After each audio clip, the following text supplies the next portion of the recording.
This headline really kind of screwed me up, this headline. Bad infrastructure and not being male among reasons people give up EVs. You know, do you need me to read that again? Bad infrastructure and not being male among reasons people give up EVs. Huh. Interesting. They did this. Why is there a connotation? It's a weird way of writing it, and the comment section got fired up, and obviously that's the point with the headline.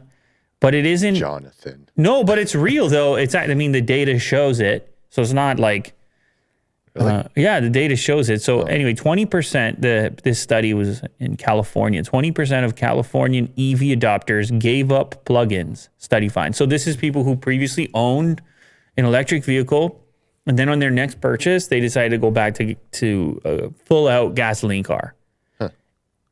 This is not a thing that you often hear about. Wait a minute, how many people went back? You hear about adoption rates, but what about how many people quit on electric cars? Like 20% is pretty significant.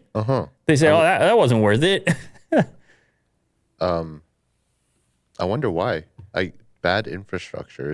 Is California that bad? So what it is it's okay. There were a number of correlating characteristics to the individuals who are more likely to give them up, and I will break down every single one of those. Those that quit the EV lifestyle were more likely to have smaller households and have fewer vehicles in the household. So what does this tell you, Kate? It's your only option for a car in the whole household. They were younger, earned less, rented more. Okay, so a little note on the rented more. It's tough with the rental. You might be saying, thinking, well, I got the superchargers. It's okay if I don't have the charger at the house or a garage, which often with a rental. You might think I'm going to be just fine, but then you find yourself 45 minutes at the charger every couple nights, and you say, so what am I doing with my life right now? Might not be worth it. Also on here, we're less likely to live in a detached house, so again, less likely to have a garage. And we're less likely to be male than the Californians who stuck with EVs. So that's the one line which gives you the headline, which causes people to go, I don't know, to get twisted up. But it's statistics from their study. Their study, I guess it was 1,727 households. And it's not the hugest study, but it's relative. I mean, it's kind of significant. Yeah. So essentially what it's saying is that for whatever reason, males were more likely to stay with EVs once having gotten one. Slightly more likely than females, amongst all these other characteristics which could lead you in the direction of. But I'll just give you a piece of my own. Like, never mind the male females. I'm not getting involved in that.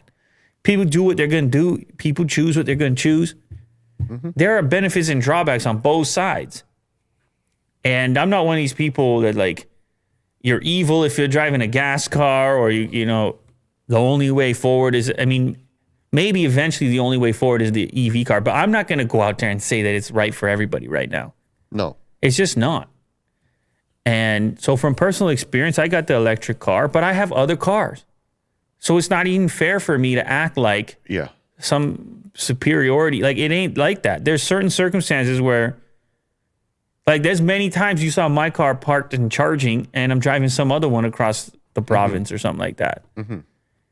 Across the province? Oh. Yeah, maybe I was. Yeah. Okay. Maybe I was. I don't know.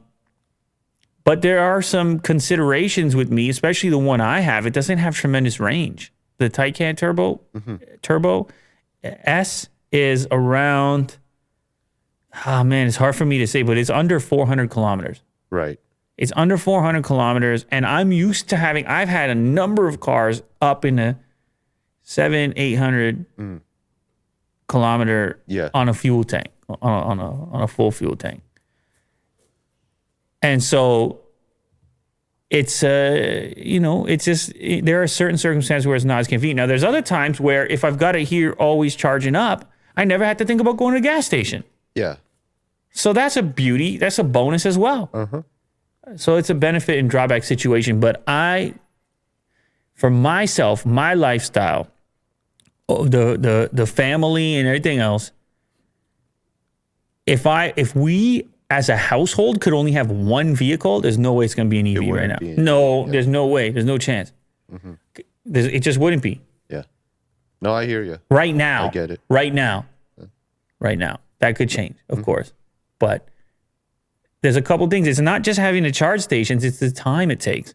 If we can get these much faster chargers out there, I'm talking whatever we were talking with the EQS, was it 200 kilowatt? If we can get even faster, if it can be a situation where it's like 10 minutes, that's a different story. If I can pull off the highway and in 10 minutes I'm back and ready to go, and I know Yeah. It really is the charging, isn't it?